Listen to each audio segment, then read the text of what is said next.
Muy buenas noches, amantes de lo desconocido.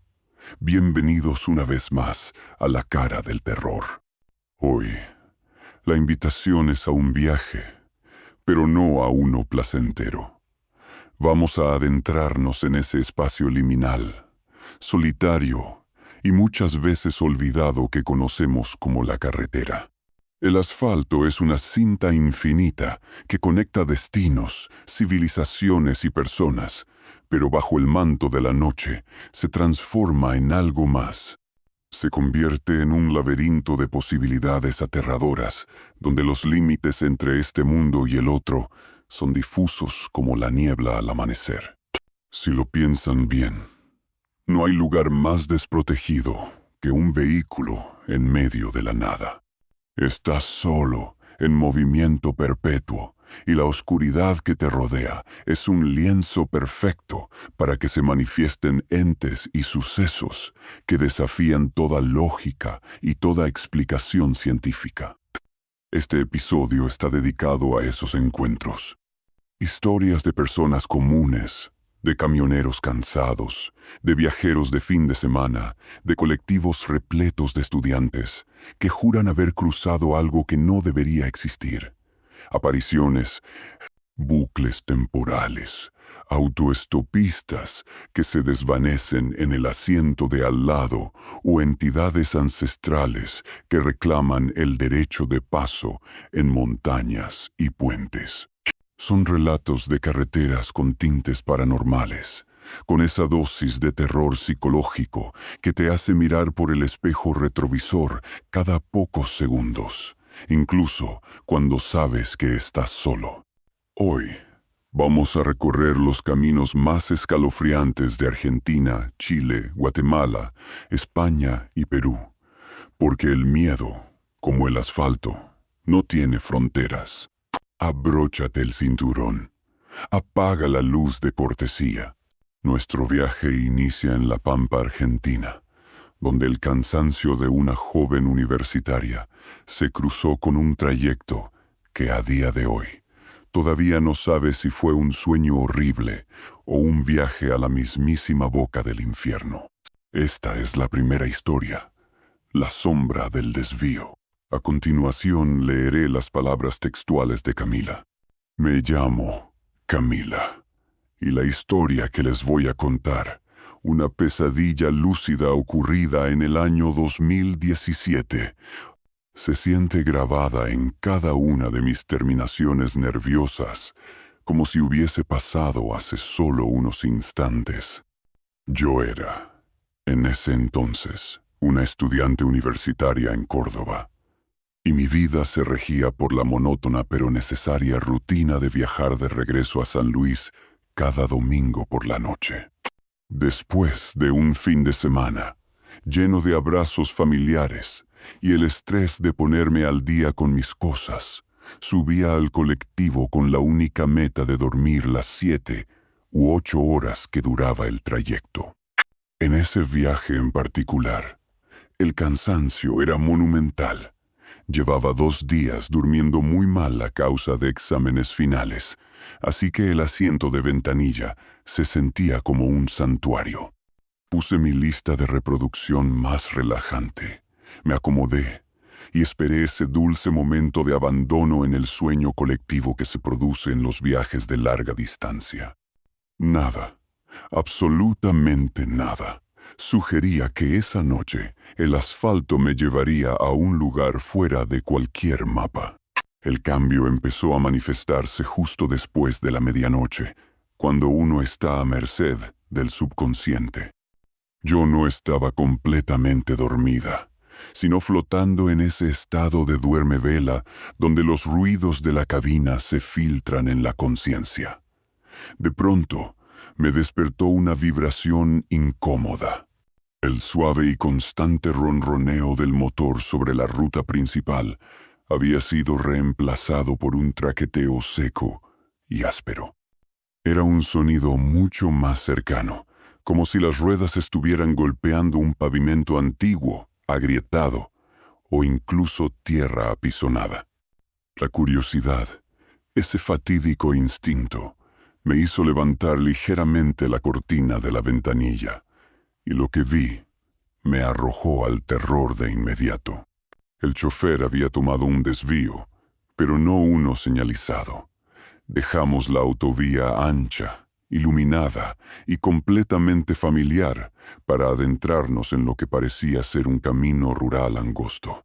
No había farolas, no había postes de luz, no había señales de tráfico ni pueblos a la vista. La oscuridad era tan densa, tan absoluta, que parecía un líquido viscoso filtrándose por las rendijas del bus. La vegetación a ambos lados crecía alta, formando túneles naturales que tragaban la luz de los faros, dejándonos a ciegas.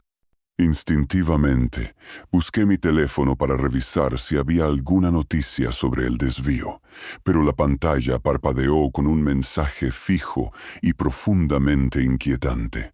Sin servicio. Miré a los demás. Unos pocos pasajeros que también estaban despiertos tenían el mismo rostro de preocupación. La incomunicación no era un fallo de mi móvil, era un fenómeno generalizado. Era como si esa carretera no solo nos hubiese desviado físicamente, sino que nos hubiese cortado el cordón umbilical con el resto del mundo, dejándonos varados en un vacío geográfico, rodeados únicamente por el rugido del motor y el eco de nuestra propia ansiedad. Y luego, el terror se convirtió en algo metódico y progresivo, como una tortura cuidadosamente planeada. El bus seguía avanzando, pero por más que pasaban los minutos, el paisaje no se modificaba un centímetro. La misma curva suave, la misma maleza alta y cerrada, el mismo cielo negro y sin estrellas. Tenía la espantosa sensación de que avanzábamos sin fin, pero siempre en la misma recta. Fue en ese momento de irrealidad que noté el primer hueco. Delante de mí, 3 filas atrás, el asiento que ocupaba la señora mayor con el bolso de lana estaba completamente vacío. No era posible que se hubiese bajado. El bus no había detenido su marcha. Me dije que se habría ido al baño, pero mi negación duró solo un instante, porque mi vista se posó en el asiento contiguo. También estaba vacío. Empecé a escanear la cabina, lentamente, sintiendo un sudor frío recorrer mi espalda. Un joven con auriculares que estaba en el pasillo ya no estaba. Una pareja que reía cerca de la mitad del bus se había desvanecido. No se habían movido, no habían dejado equipaje, no habían gritado. Simplemente habían desaparecido. Lo más escalofriante de todo no era su ausencia, sino la indiferencia de los pasajeros restantes. Seguían durmiendo con la cabeza apoyada en la ventanilla o mirando al vacío de sus teléfonos sin señal, sus rostros absolutamente en blanco.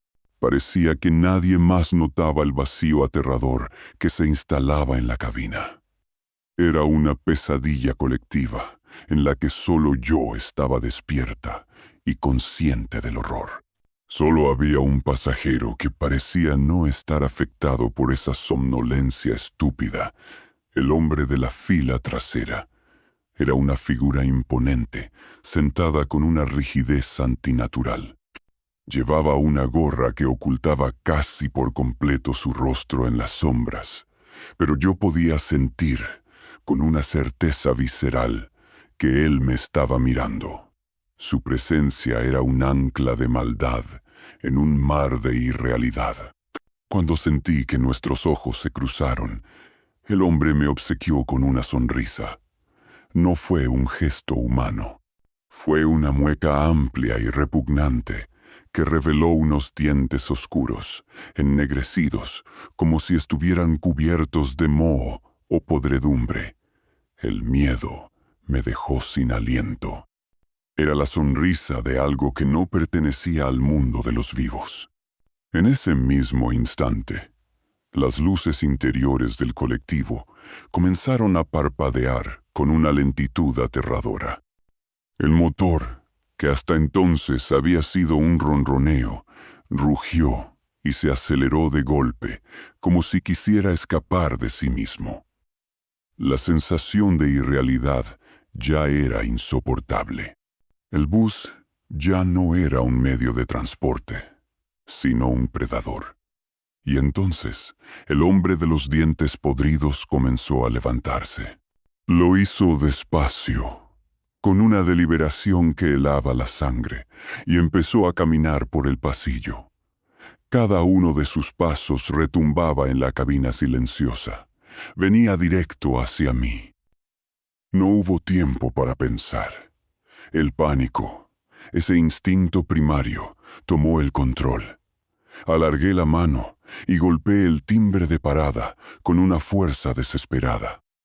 El bus se detuvo de golpe, frenado en medio de la nada.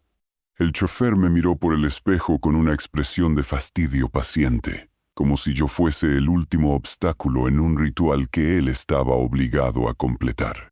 Agarré mi mochila y corrí hacia la puerta. Al bajar, sentí el aire frío y húmedo del descampado en mis pulmones.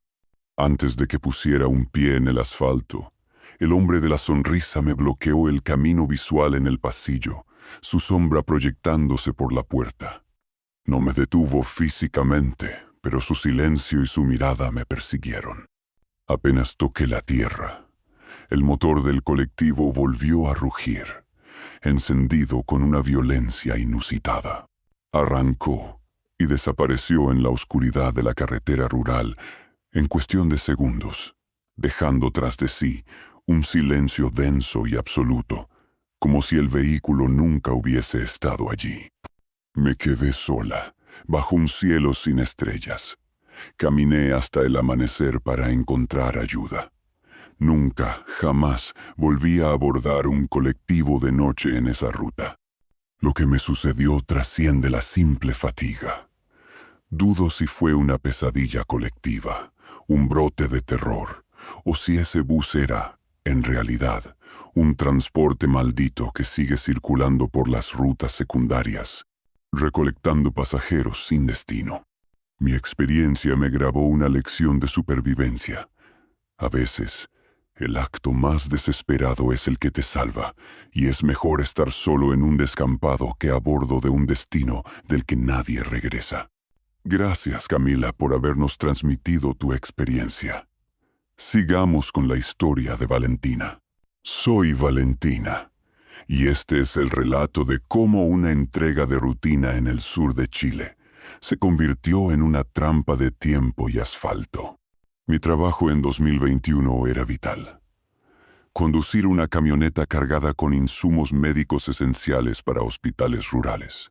Eso significaba horas interminables al volante, especialmente en la legendaria carretera austral. Esta ruta es hermosa, sí, pero también es implacable, solitaria, un laberinto de montañas, fiordos y bosques donde la civilización parece ser una promesa distante. El incidente ocurrió una noche de invierno. Tenía que llegar a un hospital pequeño y aislado, y la urgencia me obligó a seguir conduciendo a pesar de que el sol ya se había puesto. El clima en esa zona es caprichoso. La lluvia era constante, una llovizna fina y persistente que hacía brillar la carretera, y la niebla, esa neblina ligera y pegajosa típica del sur, empezaba a colarse entre los árboles, reduciendo la visibilidad a unos pocos metros. Iba concentrada, con la radio baja y las manos firmes en el volante, confiando ciegamente en mi sistema de posicionamiento global. El primer indicio de que algo andaba mal, de que la carretera me estaba jugando sucio, fue tecnológico. Mi aplicación de mapas, una herramienta que nunca me había fallado, empezó a volverse errática. No era solo que se perdiera, sino que entraba en un ciclo obsesivo, recalculando. Tomé el desvío a la izquierda. Yo seguía la instrucción y la ruta me llevaba a una bifurcación en L, un cruce con un camino de ripio que se hundía en el bosque. Acepté la indicación por tercera vez, pensando que quizás era un atajo para evitar un tramo cerrado. Y ahí estaba, en la esquina de ese cruce, justo donde el mapa me indicaba girar, encontré un pequeño caserío. Eran apenas 4 casas de madera, viejas, con techos de zinc y chimeneas humeantes, apiñadas una junto a la otra. Lo primero que escuché fueron los perros, varios de ellos, que se lanzaron a ladrar con una ferocidad y una sincronía que ponía los pelos de punta. Eran ladridos secos y penetrantes en el silencio de la noche. Y luego vi un detalle fugaz, casi invisible. En la ventana de la primera casa, una mujer joven estaba asomada, su rostro pálido apenas iluminado por una luz amarillenta que venía de adentro. Su expresión no era de curiosidad, sino de una profunda, silenciosa tristeza. Giré a la izquierda tal como me indicaba el mapa y seguí. Pero la pesadilla apenas comenzaba. Avancé por el ripio unos 15 minutos, esperando encontrar la ruta principal, pero el camino se volvió más estrecho y fangoso. El mapa no paraba de recalcular, con la voz robótica insistiendo en un giro que yo ya no veía. Decidí dar la vuelta, y cuando regresé al punto de partida, el horror me golpeó con la fuerza de un portazo. Ahí estaba de nuevo el cruce en L, idéntico, y ahí estaba el caserío, con las 4 casas de madera, y el tiempo no había avanzado. Los mismos perros ladraban con la misma furia sincronizada, como si se hubiesen quedado congelados en el mismo ladrido que escuché un cuarto de hora antes. Y al acercarme, vi a la misma mujer pálida, asomada en la misma ventana, con la misma expresión de infinita tristeza. El detalle más escalofriante era la luz. Seguía con el mismo brillo amarillento, sin la más mínima variación. Era una escena estática, repetida, hasta la perfección. Me detuve. El motor temblaba, pero yo temblaba más. Mi mente, que estaba acostumbrada a la lógica estricta de la carretera, no podía procesarlo. Revisé el reloj. Sí, 15 minutos habían pasado. Pero el escenario era una copia exacta. Intenté racionalizarlo. Quizás era un círculo muy corto, quizás eran pueblos gemelos, pero la carretera austral es caprichosa, no tiene sentido esa simetría. Sentí la ansiedad subir, un nudo frío en el estómago, al darme cuenta de que estaba atrapada en un bucle temporal. Cada vez que el GPS me obligaba a recalcular y me enviaba a ese cruce, yo volvía a encontrarme con el caserío, con los mismos detalles repetidos, con los mismos perros ladrando una y otra vez. Intenté tomar el camino recto, pero el mapa enloquecía, gritándome que la izquierda era la única salida, y mi miedo a quedar realmente perdida me hacía obedecer. Alrededor de mi 5ª repetición del cruce, justo cuando el terror me estaba llevando al borde de las lágrimas y la niebla se hacía más espesa, la vi. No apareció de la nada, sino que estaba allí, sentada tranquilamente en un tronco al borde del camino, esperando. Era una anciana, menuda, envuelta en un chal oscuro que la protegía del frío húmedo. Su rostro era surcado por 1000 arrugas, pero sus ojos eran de una serenidad y una calma que contrastaban de manera espeluznante con mi histeria. Me acerqué lentamente. Ella no se movió, solo levantó una mano huesuda en un gesto tranquilizador. Bajé la ventanilla. El olor a tierra mojada y a leña quemada era fuerte. Con una voz suave, pero firme, y con el acento cantado de la gente del campo me dijo: «No obedezcas al mapa, hijita. El mapa está enojado hoy». Me quedé paralizada, incapaz de articular una palabra. Esa gente ya no vive. Sigue recto. Sigue recto sin mirar para atrás hasta que amanezca. No importa lo que te diga la maquinita. La mujer me miró profundamente, como si estuviera viendo mi alma a través de la neblina, y luego cerró los ojos y asintió.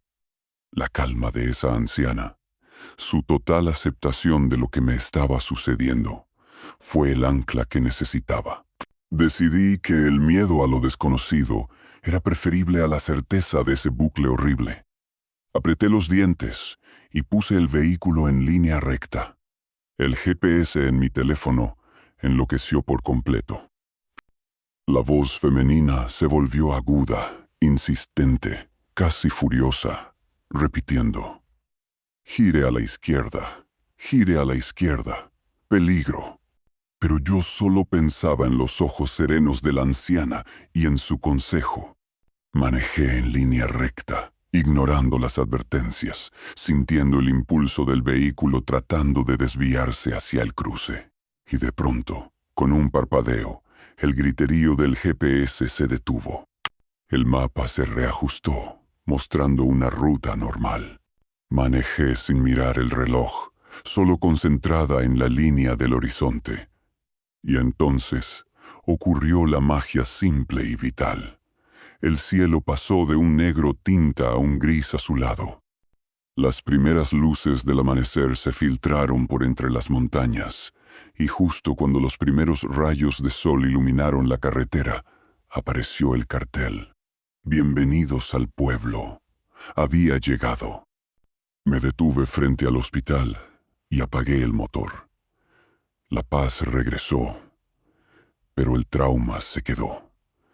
Nunca supe quién era esa anciana, ni por qué el mapa quería mantenerme en ese cruce. Dudo si fue un fallo masivo del sistema tecnológico, un raro bucle temporal inducido por la niebla y la fatiga, o si tropecé con un fenómeno sobrenatural puro, una trampa de la carretera. Lo que sí sé es que desde esa noche llevo siempre un mapa de papel en la guantera, y cada vez que viajo por el sur no le tengo miedo a la oscuridad ni a la lluvia, sino a esa obediencia ciega a una máquina que, a veces, parece querer llevarnos a un destino del que nadie puede salir. La carretera austral, me enseñó, tiene sus propias reglas y no siempre aparecen en un satélite. A continuación, leeré las palabras de Oscar. Soy Oscar. Esta historia que les voy a contar no se me va a olvidar nunca, porque no me pasó a mí solo. Me pasó a mí y a mi esposa hace muchos años, cerca de Quetzaltenango, allá por el año 1998. En ese tiempo, yo viajaba mucho por trabajo. Esta vez era una madrugada helada, de esas en las que la neblina abraza los cerros y las luces del carro son lo único que te separa de la oscuridad más absoluta. Llevábamos horas en la carretera. Mi esposa iba durmiendo a ratos en el asiento del copiloto, y yo estaba luchando contra el cansancio acumulado y el café frío. Con ese silencio pesado que solo se encuentra en las madrugadas de las carreteras guatemaltecas. Uno cree que conoce bien las rutas, pero a esa hora se vuelven ajenas y hostiles. Eran como las 3 de la mañana cuando llegamos a un sector particularmente solitario, donde el camino atraviesa un puente sobre un barranco. Es un puente viejo, de cemento, y en cuanto entramos en él sentí esa brisa fría, esa que no es solo clima sino otra cosa. Y ahí estaba. Una mujer, parada justo en el medio del puente, bajo la luz mortecina de nuestros faros. Estaba completamente vestida de novia. Llevaba un vestido blanco, de encaje, que lucía absurdamente fuera de lugar en medio de ese camino desierto.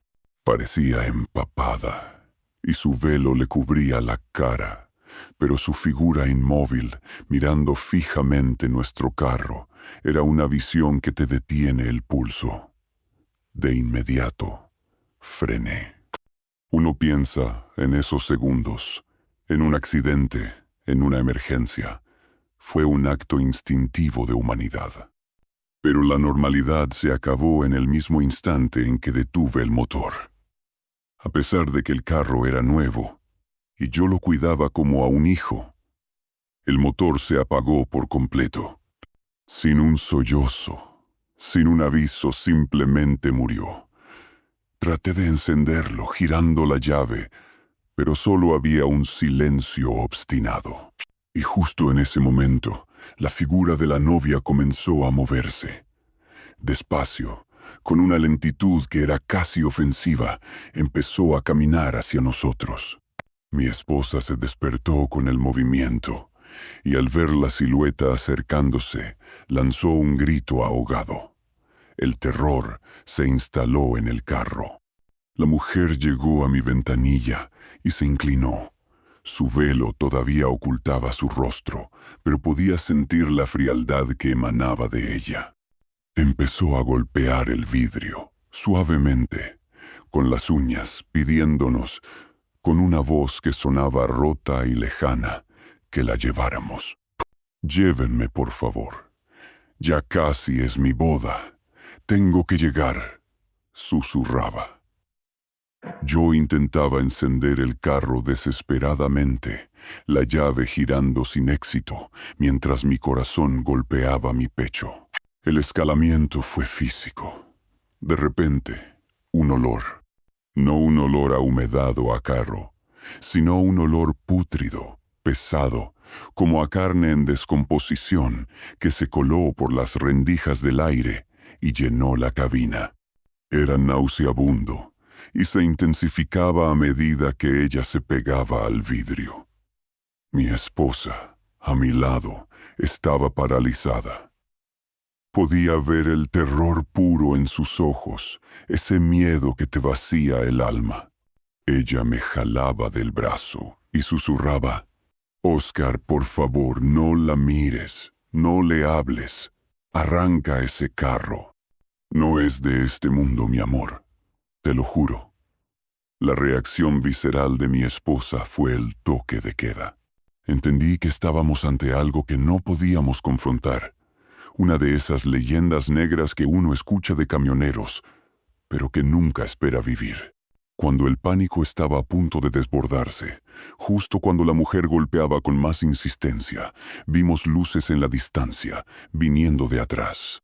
Era un camión, uno de esos gigantes del transporte pesado. El camionero, al vernos detenidos en el puente y al ver la figura junto a mi carro, disminuyó la velocidad sin detenerse del todo. Al pasar junto a mí, el hombre abrió su ventanilla y me gritó con una urgencia que no admitía preguntas: «No la miren, no hablen con ella. Ese motor no va a encender. Síganme con el impulso, vamos». Fue una intervención divina. En ese momento, la novia se enderezó y miró al camión. Aproveché ese segundo, puse el carro en neutral y, sin pensarlo, le quité el seguro del freno de mano y lo dejé rodar.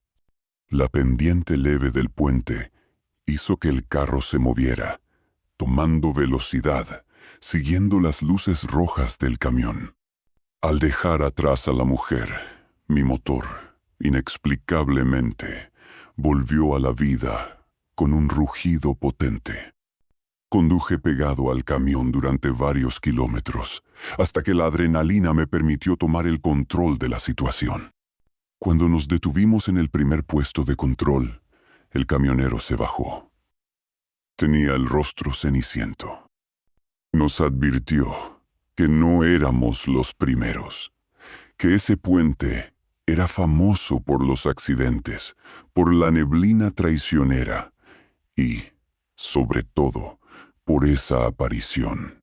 Nos dijo que si le hubiéramos abierto la puerta o si hubiéramos hablado con ella, nunca habríamos podido salir de allí. Nos despidió con la seriedad de quien conoce los caminos y sus peligros invisibles y continuó su viaje. Pero el clímax de la historia no fue ese. Llegamos a la ciudad. El sol ya asomaba y estábamos a salvo. Fue mi esposa quien me reveló lo más espantoso. Mientras yo luchaba con la llave y la novia golpeaba el cristal, mi esposa sintió que el vidrio estaba helado y juró que escuchó claramente el susurro de la mujer justo al lado de su oído, penetrando el cristal del carro. La frase fue corta y devastadora. ¿Estás lista para ocupar mi lugar en la boda? Desde ese día, comprendimos que lo que encontramos en aquel puente era la manifestación de un dolor antiguo y terrible.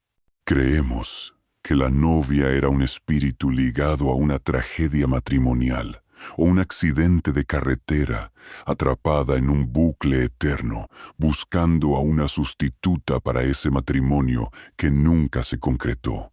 Lo que aquella experiencia nos dejó es que las carreteras solitarias de Guatemala guardan historias que superan la lógica, y que el peor destino no es un accidente, sino ser forzado a ocupar el lugar de un alma en pena.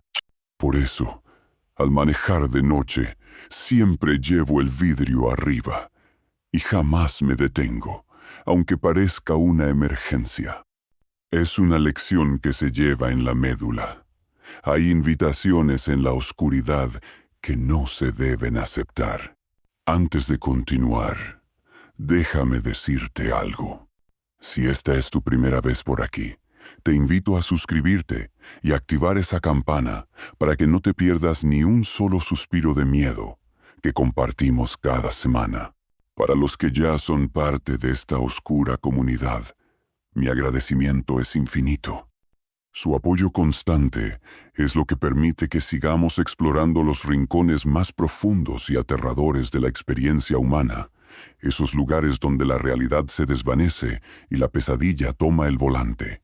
Nos quedan 2 historias más. Sigamos con la de Antonio, de España.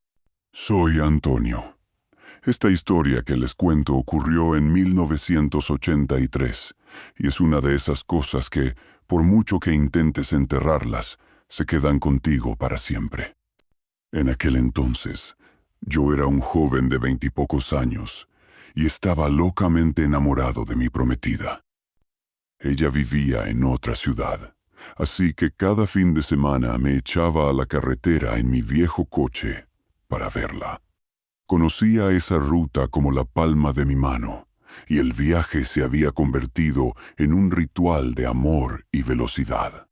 Pero la noche del incidente, el ritual se rompió por completo. Era una noche de auténtico infierno. La carretera estaba engullida por una tormenta atroz. Caía un granizo que parecía querer perforar el techo del coche, y una niebla densa y cerrada se había abatido sobre los montes, reduciendo la visibilidad a casi nada. Yo iba lento, tenso, rezando para que el coche aguantara, y concentrado solo en las luces que apenas penetraban el muro blanco. Justo cuando estaba cruzando un tramo especialmente desolado y montañoso, vi una figura. Era una chica joven, no tendría más de 20 años. Estaba parada al borde del arcén, completamente empapada por la lluvia y el granizo, con el pelo pegado a la cara y los brazos extendidos, pidiendo que la llevaran. Mi primer impulso fue el miedo. Claro, por la hora y el lugar. Pero ver su figura frágil bajo ese aguacero me hizo sentir pena. La humanidad, a veces, te mete en los peores líos. Pensé, ¿cómo dejar a una pobre muchacha en medio de este temporal? Detuve el coche y le abrí la puerta del copiloto. Ella subió. No dijo ni una palabra.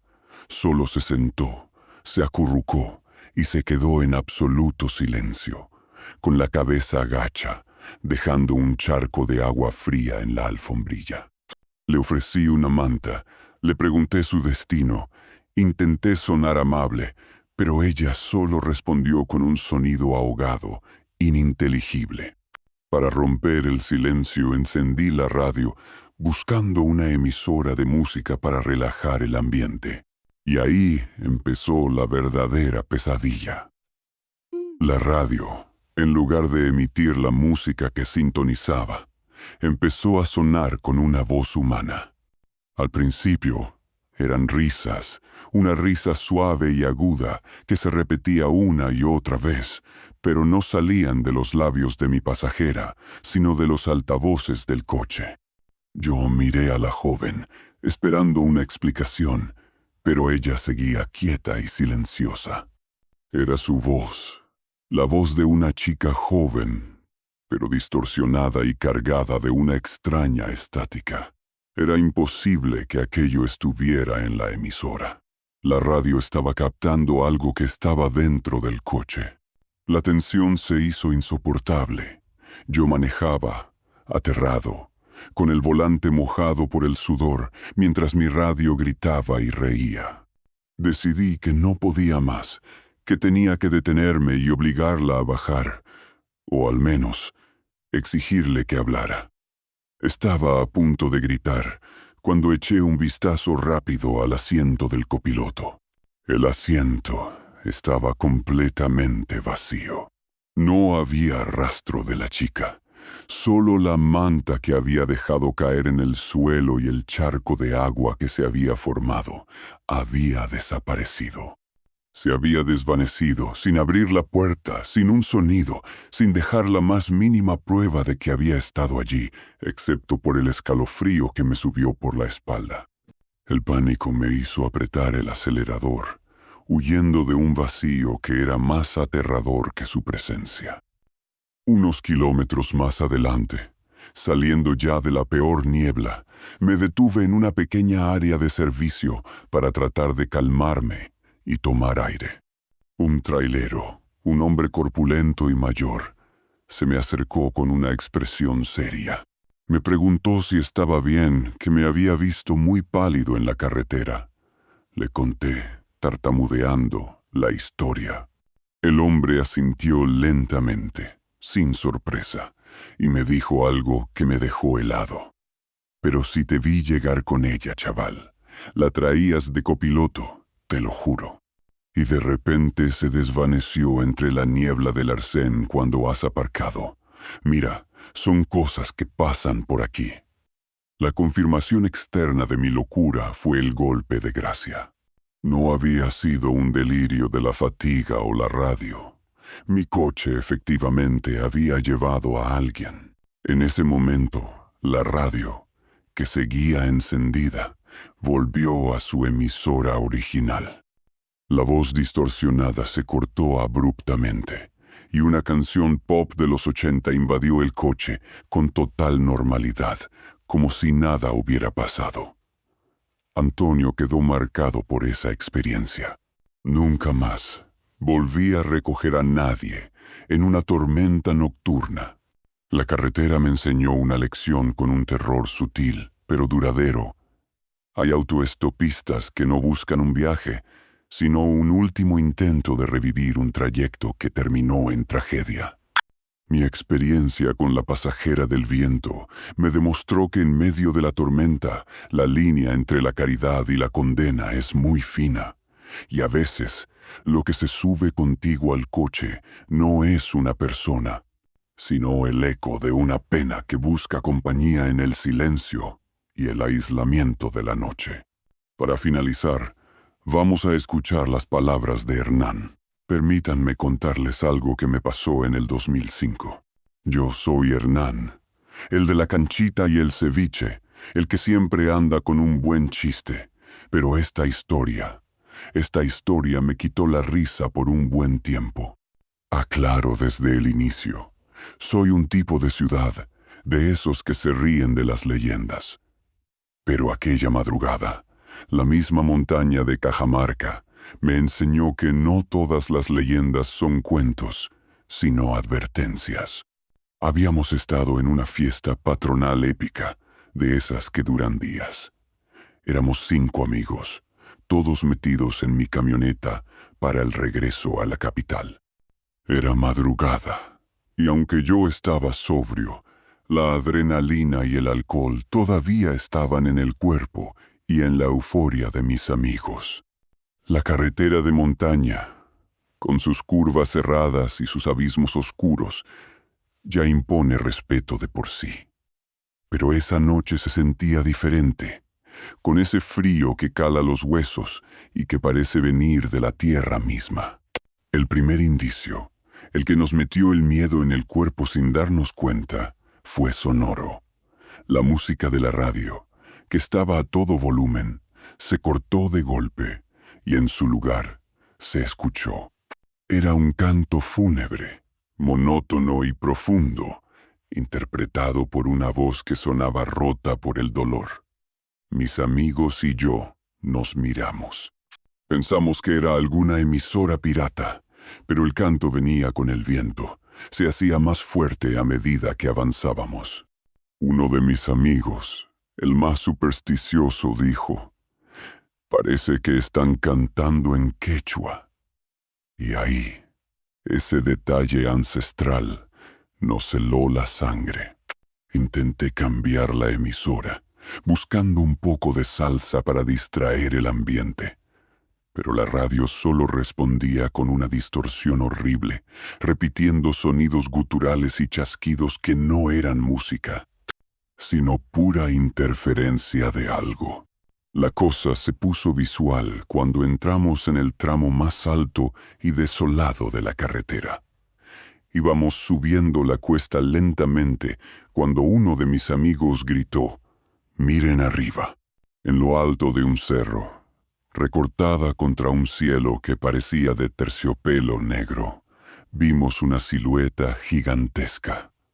No era una persona normal, era desproporcionadamente alta. Parecía tener algo enorme sobre la espalda, como un costal viejo y abultado. Se movía con una lentitud espeluznante, como si estuviera cargando un peso infinito. La visión de esa figura, en la soledad de la montaña, nos hizo callar de golpe. El ambiente de burla y alcohol se esfumó, reemplazado por un terror muy real. Llegamos a la altura del cerro. Yo apreté el acelerador, rogando por dejar esa visión atrás. Y justo cuando pasábamos al lado, sintiendo la presencia de esa figura a solo unos metros, el carro se llenó de golpes. Eran golpes secos e invisibles en el techo, en las puertas, en el capó. No eran piedras, no era el viento. Eran impactos contundentes, como puñetazos de un ser enorme, pero no había nadie tocando el auto. Estaba sucediendo dentro de la cabina, o la entidad estaba manifestando su fuerza de una forma que desafiaba toda ley de la física. Mis amigos gritaban, cubriéndose la cabeza. La radio seguía con sus ruidos guturales. Sentíamos que la carrocería iba a ceder en cualquier momento. El clímax se dio en medio de esa golpiza invisible. Mi amigo Jorge, el que iba de copiloto, se giró hacia atrás, pálido como el papel, con los ojos desorbitados por el horror, y gritó con todas sus fuerzas, un grito que no olvido: «Tiene un rostro». Vi su cara, Hernán. Un rostro cadavérico bajo un sombrero. Eso fue suficiente. El terror se volvió pánico absoluto. Yo solo hundí el pie en el acelerador, conduciendo a ciegas por esas curvas infernales, queriendo escapar de la montaña, del canto, de la figura y de la cosa que golpeaba mi carro. Manejé como un poseso hasta que llegamos a la primera luz, a un pequeño caserío donde el motor, jadeando, se detuvo. Mis amigos estaban mudos. Al bajar del carro, la luz de la calle nos reveló la verdad del ataque. Estábamos todos golpeados. Teníamos heridas y moretones inexplicables en los brazos y el pecho. No había abolladuras en el carro. No había vidrios rotos. Pero nuestros cuerpos mostraban la evidencia de una agresión brutal. El miedo en nuestros rostros era el mismo. La misma expresión de haber estado en el infierno y haber regresado por los pelos. Desde esa noche, yo, Hernán, el que come ceviche y se burla de todo, me volví un creyente absoluto. Entendí que la sierra peruana, con su historia milenaria y sus costumbres profundas, guarda criaturas y energías que el mundo moderno ignora. La figura que vimos, el canto, la agresividad, todo apuntaba a algo que estaba custodiando ese camino. No fue un simple fantasma, fue una manifestación del terror andino. Por eso, mi conclusión, la lección que me quedó grabada, es que no todas las leyendas son cuentos infantiles, y que el respeto por lo andino y por sus caminos es vital si no quieres convertirte en otra carga en el costal de una sombra de la montaña. A partir de ese día, cuando viajo, siempre dejo algo en el camino como ofrenda, una simple muestra de respeto para que, en la próxima madrugada, lo que sea que vigila las alturas, me deje pasar tranquilo.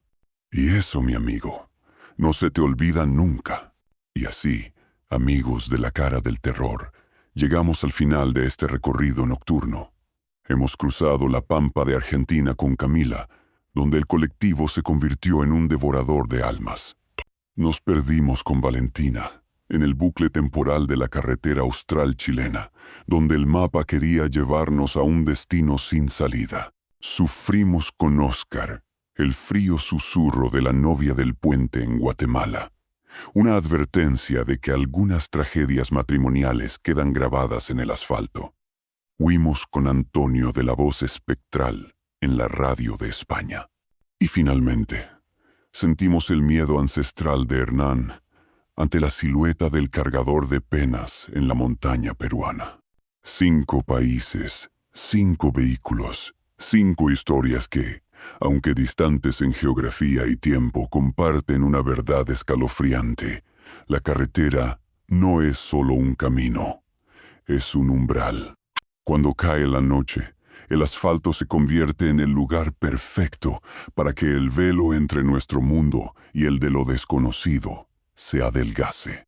La velocidad, la soledad y el aislamiento transforman cualquier vehículo en una caja de metal vulnerable, en un espacio íntimo donde la tecnología falla y la razón se desintegra. Recuerda siempre esto. La próxima vez que conduzcas de madrugada, cuando el cansancio te abrume y la niebla se cierre a tu alrededor, no confíes ciegamente en el GPS ni en tu propia lógica. Piensa en lo que ha quedado atrás, en la gente que desapareció en el asiento de al lado, o en el espíritu que sigue esperando que alguien se detenga en ese puente.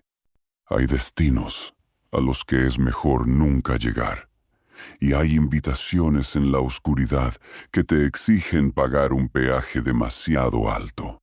La lección que nos deja este viaje, la única certeza que podemos llevarnos de estas historias, es simple. Mientras manejas, nunca estás completamente solo. Si estas carreteras del terror han conseguido erizarte el pelo, deja un like para que sepamos que este viaje valió la pena. Suscríbete a la cara del terror y activa las notificaciones, porque la ruta es larga y nos quedan muchísimos más kilómetros de miedo por recorrer juntos. Hasta la próxima, y por favor, conduzcan con cuidado, o mejor dicho, conduzcan y no se detengan por nada del mundo.